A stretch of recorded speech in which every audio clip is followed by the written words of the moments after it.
Okay, domain 7, cryptography and private key algorithms. In this area, we're going to cover historical uses of cryptography, the foundational pieces of cryptography, of course, symmetric and asymmetric algorithms, public key infrastructure, email client encryption procedures, protocols that use cryptography, and of course, attacks on cryptography. Does everybody know the difference between symmetric and asymmetric cryptography? With symmetric, you're going to have the same key on both sides. And basically, it's a lot faster than asymmetric. And with asymmetric, you're going to have your public-private key pairs. So it's going to be a lot slower, but usually a lot more secure. Okay, in the past, crypto was basically mainly used for providing confidentiality. It protected sensitive information, mainly during transmission. Today, basically, it's used for confidentiality, but also used for data integrity, source authentication, and non-repudiation. Non-repudiation is something you basically just need to memorize the definition for. It is something that's really pushed throughout the community. This is basically where the sender cannot deny sending the message at a later date. And the main reason that's the case is because they have their private key, they sign it, do a digital signature on that, and only that digital signature can create that valid hash. However, if somebody steals the person's private key, then they can create the hash the same, except that's one of the things when it's being compromised. You can go through and say that yes, it was signed with that digital signature, but the CA or certificate authority or the other server will actually see what system actually did the communications with it. So basically it makes it to where this can be faked, but it makes one bigger hurdle to go through. All comes down to the security of the key storage. Okay, cryptographic definitions. Cryptography is the science of hiding the meaning of a communication. Cipher is something that transforms characters or bits into unreadable formats. Algorithmic or cryptographic algorithm. Basically, this is a procedure that turns readable data into unreadable format. Cryptanalysis is the science of studying and breaking encryption mechanisms. So it's different than your basic cryptography. Cryptology is the study of cryptography and cryptanalysis. And basically key clustering is when two keys generate the same ciphertext from the same plain text. And then you have your crypto system.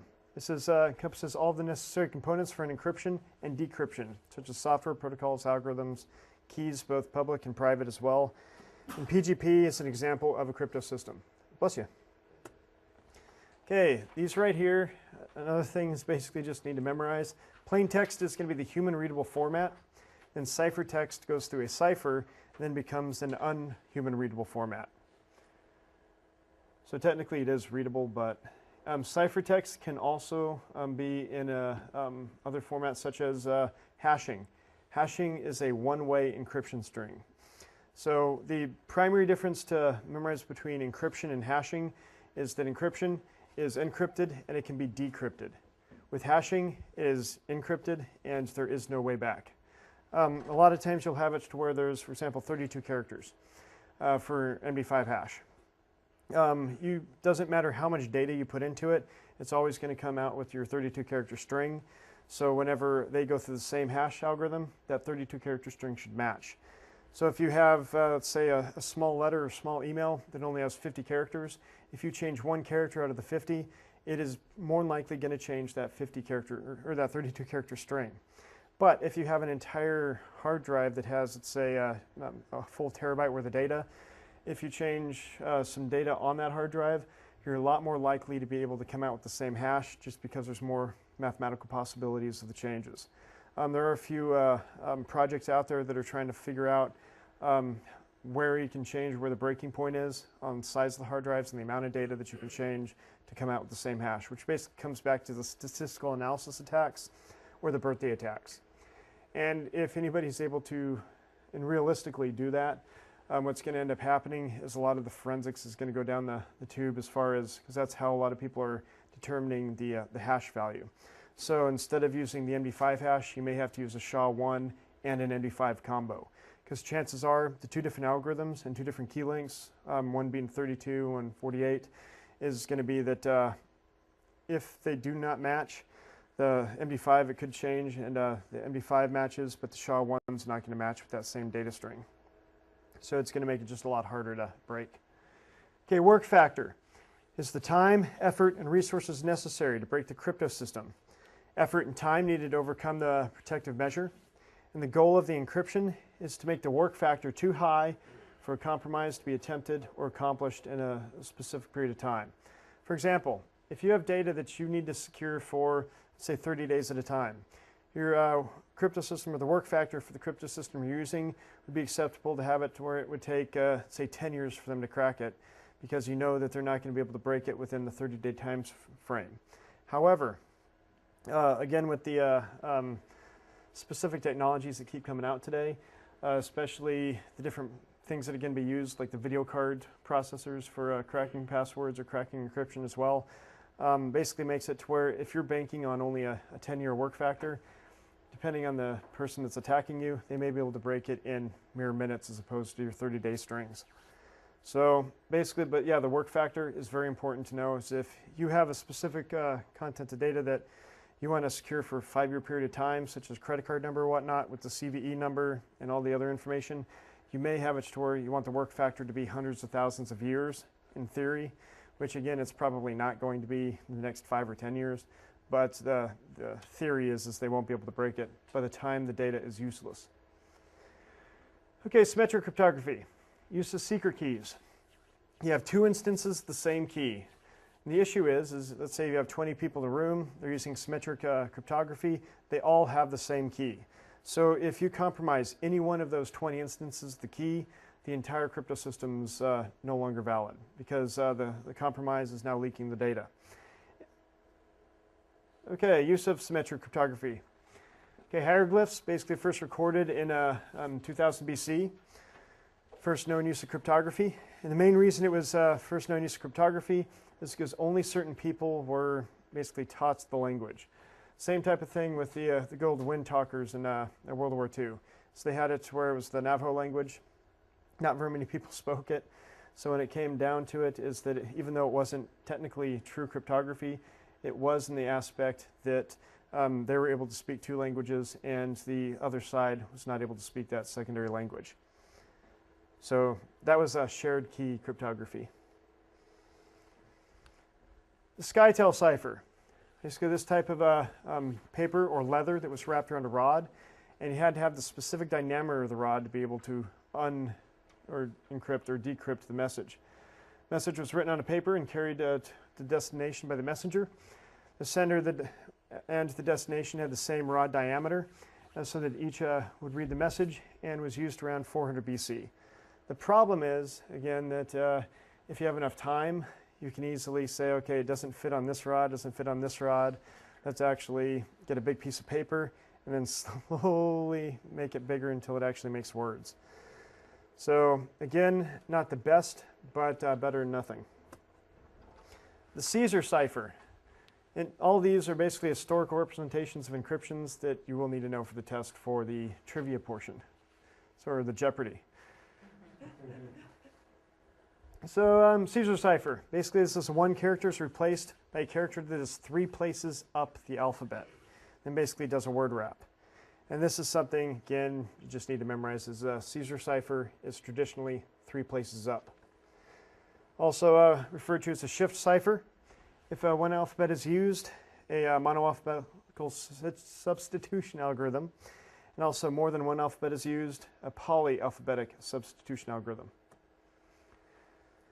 Then you have your symmetric cipher, so the sender and receiver must use the same key. The key equals 3 spaces, so otherwise known as bit shifting as well.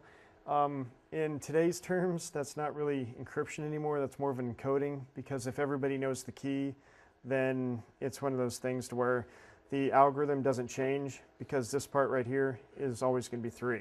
So that's an encoding stream. But standard alphabet and then cryptographic alphabet. D through C as opposed to A through Z. Historical use of symmetric cryptography. You have the veneer cipher. Basically, this is a polyalphabetic substitution cipher proposed by this gentleman from the court of Henry III of France in the 16th century. Basically an extension of the Caesar cipher. As you can see, it's a little bit more complex because they're basically using two different keys. So, historical use of symmetric cryptography. You have the Enigma machine. How many people remember that? Good old Enigma machine, which was the German crypto device. It had it to where each typewriter had its own special head.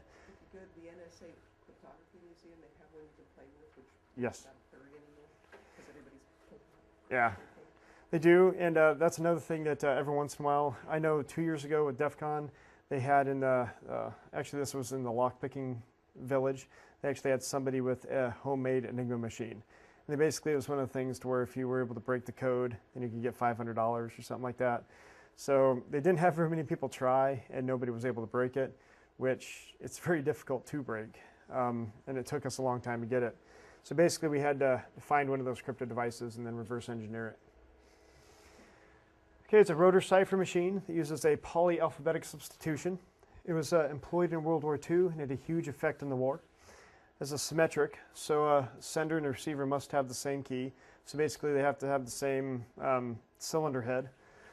And then also sender entered a character and the rotors moved just like a typewriter or whatnot. And it came down to you had to key each individual rotor, each individual had the same. Okay, one thing that a lot of crypto analysts would actually look for is, especially back in World War II, a lot of entities or whatnot, say if you read an email or read a letter, it would say, "Dear Sir," which would be the first few characters, and then a lot of times they'll start off with a formal greeting. And then what you can do is, because if you know the text that's going into the algorithm, you can basically take that text and look at from the plain text, look at the ciphertext and see how it changes or what happens during it. For example, if you have a block cipher, a lot of times it may say it takes the first 64 characters and encrypts it. So on each letter, you'll have the first 64 characters be the same every single time. So once you finally decrypt it, a lot of times you can say, okay, these 64 characters make this string. Now we can try to figure out what math they're using behind the algorithm and then start to decrypt it. But that's one way that they're able to decrypt a lot of the messages, is basically because people are too standardized in some forms as saying like "Dear Sir" or whatnot. Unfortunately nowadays, a lot of times when people are writing email, it's never consistent. It could have a name, it could have nothing at the top, or just starts in with the email. So it makes it a lot more difficult for cryptoanalysis.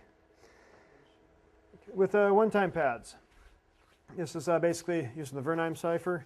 One-time pad devised by Gilbert Vernheim in 1917. Basically still used today for backup, ways to encrypt messages if the regular means is unavailable. Then also key equals one-time pad.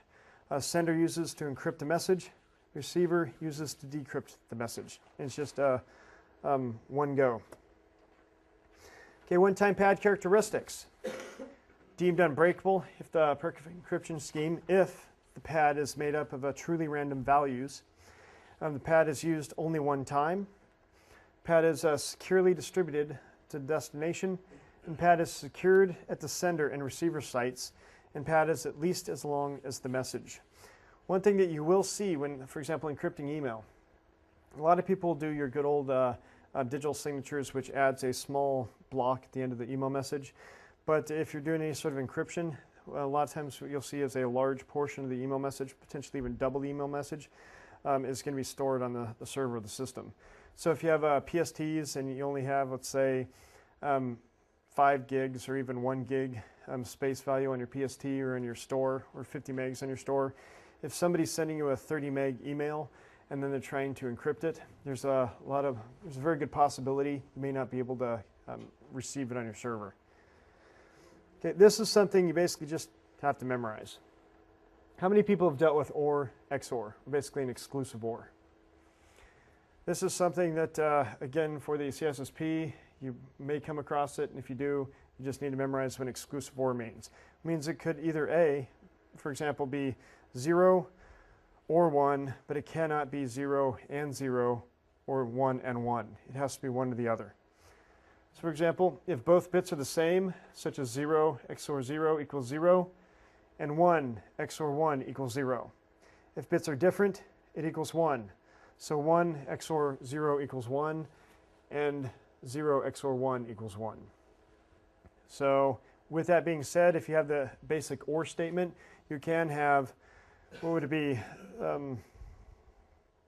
like a 1 or 0, and basically that would be still a positive, but with the XOR, it cannot be the same. Okay, key algorithm relationships. Basically, a long string of random values. A lot of the algorithms, they'll basically have it, the differences between an open algorithm and then a proprietary or closed algorithm. The open algorithm scheme is that everybody has access to the algorithm, so the encryption is not based on the security or the secrecy of the algorithm. It's based on the strength of the key. Then there's the other fight as far as being closed development, so you're dealing with the secrecy of the algorithm, and that's where your protection scheme is coming from. The big argument is that some people say it's more secure to have a closed environment or closed algorithm because nobody knows what the algorithm is, therefore it's going to be harder to attack. And that is true to a certain extent.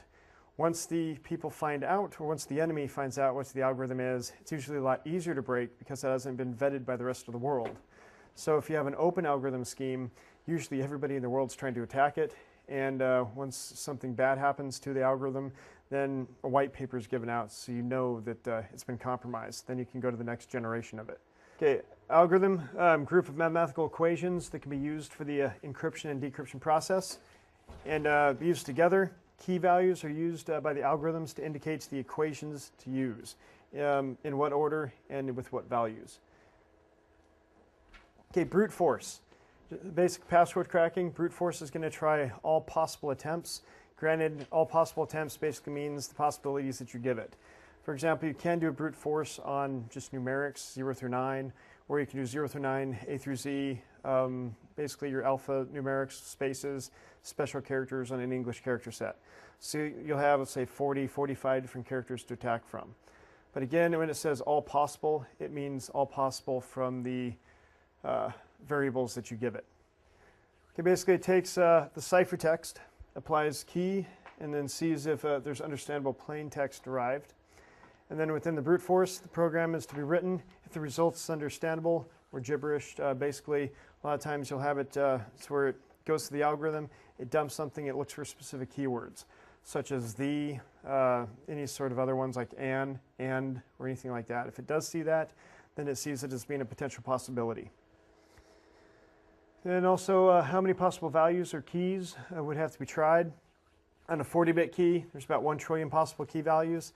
On a 56-bit key, there's about 72 quadrillion possible values. And then so far, 256, again, it's going to be way higher. And then 1024, even more. And that's the interesting probability issues as far as, like with WEP. WEP, a lot of people don't know that the key value is actually only, was it 40 and then 104. Even though they tout that it's going to be your 56 or 64-bit key and then your 128-bit key. It leaves a lot of that space empty. So you're actually not attacking the full key length because a lot of it's not used for the actual key itself. Okay, frequency analysis. Frequency analysis is basically where patterns in ciphertext are determined or identified and matched back to the plain text. Again, does everybody understand the difference between plain text and ciphertext? Plain text being humanly readable, ciphertext being what goes to the algorithm and to be non-humanly readable. Okay, in English, most used letters E, and most used word is the. When it comes down to it, is they're trying to look for like the 3-character words or whatnot within the algorithm or within the plain text. This allows attackers to reverse engineer encryption process. One thing that you'll also see with this statistical frequency analysis, how many people here have heard of acoustic keyboard monitoring? There's actually a white paper that was written by both a Chinese researcher and an Australian researcher back in, was it February 2005, to where if you have a microphone in a specific area, it's basically a cryptographic attack type scenario, but what they have it is to where if you're listening, specific people type specific words so many times or out of so many characters that they are going to type in a specific time period. So if you're listening for 15 minutes, you'll be able to tell within, let's say, like an 85 or 95% reliability what words they're probably typing. If you listen for longer periods of time, of course, the accuracy is going to increase from there. And that's another reason why a lot of areas, because the keyboards are going to make different sounds for different keys.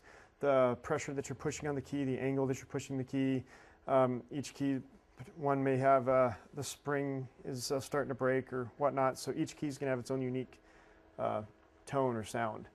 So that's why a lot of people are trying to make it to where your regular keyboards are also away from your phones a certain distance, or make it to where no phones are going to be allowed within a specific area within a data center. But all going back to frequency analysis and crypto, that same type of attack is trying to also being used for keylogging or sniffing. And that, of course, is not going to be a hardware attack. It's not going to be a software keylogger as well. That's going to be a completely different space and probably not going to be on the test.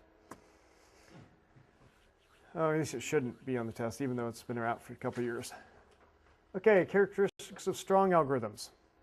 Strong algorithms are going to contain confusion, which is complexity of the process to increase the work factor of reverse engineering. The interceptor should not be able to predict the change in one character in a plain text to resulting in the ciphertext. For example, in the old ones, if you changed, like the Caesar cipher, you changed one character, only one character in the Caesar cipher would change. So then basically you just focus on that until you finally get the result that you're looking for. Diffusion. Basically, a component going through the encryption process should have many things to take place throughout the entire algorithm. So if anything's different within that whole process, it's going to change the ciphertext. Changes in the plain text should affect many parts of the ciphertext. Like MD5, for example. If you go through an MD5 hash set, you change one character within the hash, and it's going to change the whole entire cipher, or ciphertext. So when it comes down to it, if you go from say, an uppercase T to a lowercase t, it's going to change everything. Okay, this guy is principal. Basically, Mr. Kirchhoff published a paper in 1883 stating that only one secrecy involved in the cryptographic system should be the key. Basically, he claimed that the algorithm should also be publicly known. And again, the big fight with the algorithm being publicly known is that then everybody's going to be able to hammer at it, and then it's going to be a lot more secure in the long run.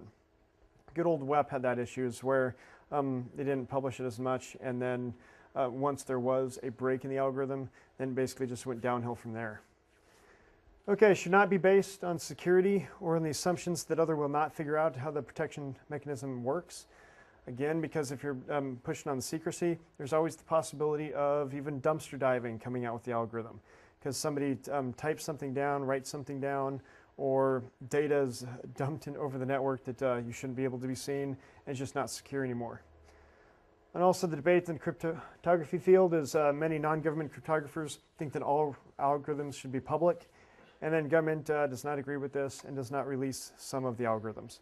When it comes down to it is that, again, there is a specific thing to be said for the secrecy part, but if that's the whole thing that you're basing everything off of, then there could be a huge hole, and it's just harder to find. Okay, types of ciphers used today. There's a substitution method. There's the transposition method, symmetric ciphers such as block and stream ciphers, and also asymmetric ciphers. Okay, substitution. Substitution is basically substituting one bit for another bit. Destination has already the correct key to indicate how to substitute the original back to what it is, basically cipher back to the plain text. The transposition is bits are moved into new places in a bit stream. Bits are scrambled, no new bits are introduced. And then also destination has to have a correct key to indicate how to unscramble the bits. So if it comes down to it, the destination side always has to have the right key to be able to decode everything. Okay, block cipher. This is going to be a symmetric cipher. This message is divided into blocks and put through mathematical functions. Each block is encrypted separately, and then the whole message is not encrypted as one entity, and then best used in software implementations. And this is X boxes used in block ciphers, substitution boxes. Blocks of data are then encrypted through many rounds of mathematical routines. Again, whenever you do any sort of encryption, especially some of the more powerful ones, it is going to take a lot of processing power. So that's another reason why a lot of people do not like to encrypt large databases. For example, good old Oracle. If they're doing massive transactions through an Oracle database, they may be going and only going through specific rows or records and encrypting only that data as opposed to the entire database and then basically an entire record set. But again, a lot of times you'll go through multiple rounds. There's the stream cipher. Basically encrypts individual bits in a message, no blocks of data. One bit of the stream key is XORed in the bit from the message, similar to a one-time pad. Then the stream algorithms have key stream generators. Then more complex when it comes to proper implementation compared to block ciphers. Basically, this is best used in hardware implementations rather than the block cipher in software implementations. Okay, the encryption process. Basically, you have your clear text or plain text message. Each character within the message gets put into the algorithm. The values are determined by the key, which is in this aspect. So basically, it gets hashed once, then goes to the algorithm, and then the ciphertext is going to be at the bottom. So again, you have your plain text. It goes through the algorithm with your key seed, and then comes out with basically the non-human readable code. Okay, message authentication code. You have your message, your secret key, go through the hash algorithm, and then come out with your ciphertext. To unencrypt it, what ends up happening is then it goes to the person's system. They have their secret key. They either unencrypt it or decrypt it, and then it comes back down to the plain text. What's really interesting about this scenario as far as the emails go, the majority of them are going to be using the PKI or public key infrastructure or X509 certificates. So what ends up happening is there's the public and private key. So again, when you're encrypting, you are encrypting with their public key and they decrypt with their private key. So it's both the target's keys. When you do encrypt an email, you don't have to sign it. It's just good practice to sign it and encrypt it. But again, if you're going to sign it, then it's going to be with both your keys. You sign it with your private, they verify it with your public key. Okay, digital signatures. Basically what these do is they provide authenticity and non-repudiation. After a message is put through a hashing algorithm, an MD value is encrypted with the sender's private key. What usually happens is, let's say if somebody does a digital signature, puts it on an email, you're going to have the entire email in plain text. And then at the bottom of the email, you're going to have this hash, which is going to be your digital signature. So if that has been altered, or the email has been altered in transit, you can still read it. But what should happen is whenever you get their public key, you validate it, rehash it, and if the digital signatures do not match, it should give you some sort of error saying that the message has been tampered with or potentially altered during transit. But the issue is you can still read the message. So that's one thing other with encryption. If it changes during transit, you may not be able to open up the item because the keys just don't match. But with digital signatures, it's just something added to the bottom of the message. Okay, the receiver validates the digital signature by decrypting it with the sender's public key. And then it provides data integrity, authenticity, and non-repudiation. And why does it offer non-repudiation?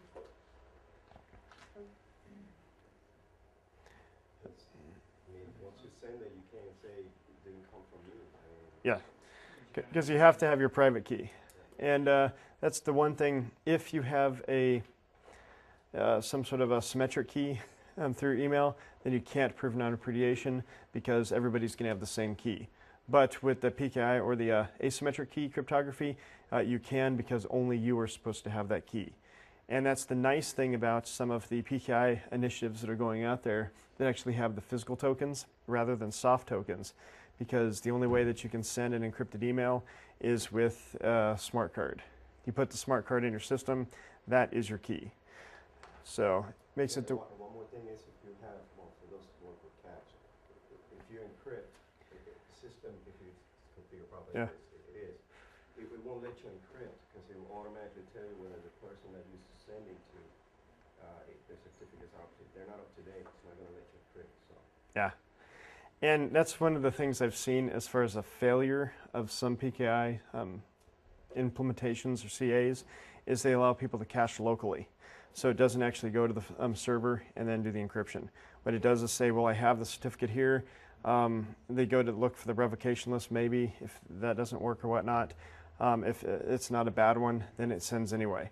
But what ends up happening with that is a break in the chain, and so it also does not allow for non-repudiation on the receiving side. Because if you have it to where it forces them to communicate with the server each time, then it comes down to, yes, I did encrypt it, they encrypted it, and so forth. But definitely the physical ones are making the PKI initiative a lot better. Because if you are trying to use software tokens, then if somebody gets on your system, steals your soft token, then you can pretend to be that individual and fraudulently send out email. You say soft token is simply a password you put in to initiate the PKI. Right. Yeah, some... Well, mine, I mean, it just asks for, it says you got an email, the entrust box comes up. Yeah. And you simply enter in your password, and that means soft token essentially. Yeah, something you might have on like on your C drive or whatnot, or in a specific folder, and then it pops up, and most of them are password encrypted. But if the attacker has a keylogger, if they already have physical access to your system, and if they took the certificate, they'd probably already have thought of a way to get to password. Just more than likely. People that have laptops that have PKI on them, if somebody gets a hold of the laptop and they simply go to the folder that contains all that, you're saying they've got the keys? Well, they physically have the key, yes. When it comes, but they may not have the password if they stole the laptop. Right. They've also got to be able to get into the laptop. Yeah. So like ours are encrypted. Yeah, if you have the encryption on data at rest, that's why basically that layered security thing, then it makes it a lot more difficult. However, I know some organizations that, of course, they do their encryption on data at rest, but they may not store the crypto key in a central location. So what ends up happening is when it comes in for forensics, there's no way to unlock their own system, which is not a good thing. If you're in a business environment, you want to be able to have some sort of key storage, or at least some sort of ways to break into your own content. Because then what it comes down to is that then you have to send it to the manufacturer of the software or the hardware device, and then they have their skeleton key, and then they'll break into it for you, but it's a huge fee. But, yeah. How many people here have dealt with data recovery before? I know a lot of manufacturers are trying to get into the data recovery space, which is interesting. But what ends up happening is, like with the encryption type scenario, is that if you lock yourself out, some of them actually do have backdoors to get into the system. And they won't actually give you the backdoor, even if you are of an interesting organization. What they'll end up having to do is you'll have to send it to them, and then they break into it for you. They're also doing that with like physical hard drives. They're trying to make it to where individuals can't do any sort of data recovery by like putting platter blockers in the drives, so you can't actually pull the platters out without specialized tools made specifically from the manufacturer that makes the drive. So it's definitely becoming an interesting world out there. But yeah, as far as the encryption, it all comes down to the key storage. So however you're protecting the key, and one of the best ways to protect the key is to have like a password or passphrase. So if somebody steals the laptop, they can't use your key unless they know that. But if it's an attacker, they breaks into your system, and then what ends up happening is they put some sort of keylogger in your system, they put like netcat or whatnot, and then try to start transferring files off. They specifically find the key because they know your system, they've exploited it. That's the dangerous ones, or the people that are in the office that wants to target somebody else, or if, for example, if somebody's doing embezzlement and they have advanced knowledge in computers, which could happen, and they want to frame somebody in the organization, that's what they do, is they probably put some sort of keylogger, get the username and password, and then take the certificate and then log in as that individual, send out some emails tying it to that person's account, and then moving on that way. So there's definitely some issues there, but it's not nearly as bad as the symmetric, which is everybody has the same key. So the non-repudiation isn't perfect, but it all comes down to the security policies you have in place and what you do to secure the key. For example, like the physical ones, people that do deal with CAC, since it's a physical token, if you lose it, you're supposed to immediately call security or the individuals that actually gave you the PKI certificate, and then tell them that it's a bad certificate. And then they put it on what's called a revocation list. So anybody that uses it, they go to the server. It's not only going to tell the PKI people where it's going to be at, but it's also going to tell everybody else that's trying to communicate with that certificate that it's failed as well. But it's just harder to do if it's a file on a system because you don't know people have actually stolen it. Okay, digital signatures and MAC comparison. Comes down to it, there's a symmetric cryptography. There's the MAC equals hash plus symmetric key. And then there's asymmetric cryptography, which is digital signature equals hash plus asymmetric key. But when it's doing the digital signature, it's going to be the private key versus the shared secret key in symmetric. And so the more secure one, especially if you're going to multiple systems, is of course going to be the asymmetric. Question? Okay.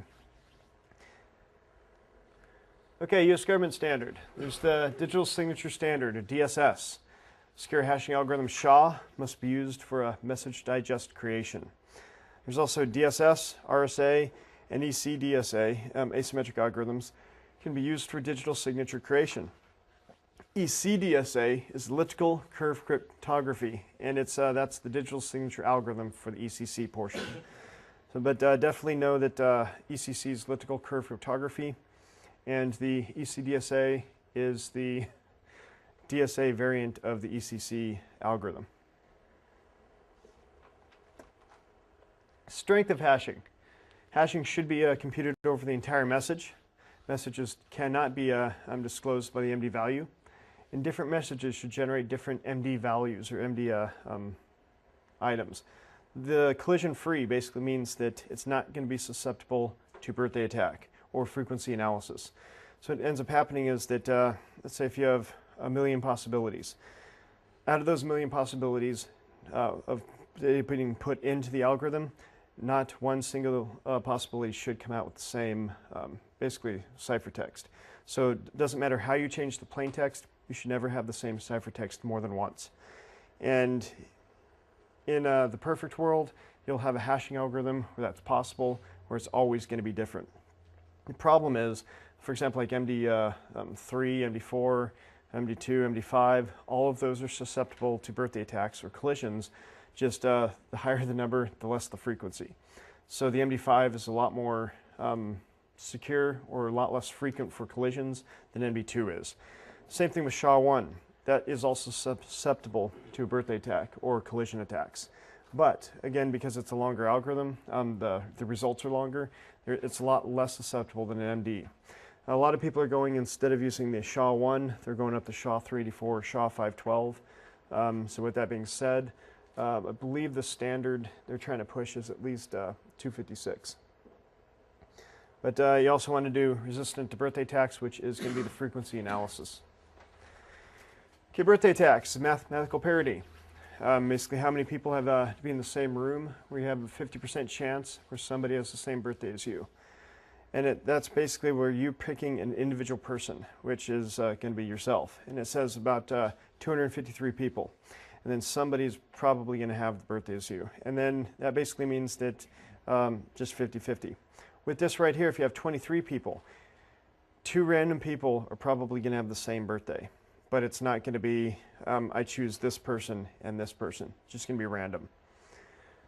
With hashing issue, it's easier to find 2 messages that have the same message digest value than looking for one particular message digest value and trying to go through that. Hashing value equals n. Brute forcing finds one specific hashing value, which is 2n. Brute force to find any 2 matching values, which is 2, n divided by 2. The crux is a hashing algorithm that generates a larger message digest is less vulnerable to birthday attack than an algorithm with a smaller message digest or ciphertext. So it comes down to, like I mentioned before, like the MD5 hash, it's only going to be 32 characters versus SHA, which is going to be 48, which is going to be a lot less susceptible to the birthday attack or collision than its smaller cousin.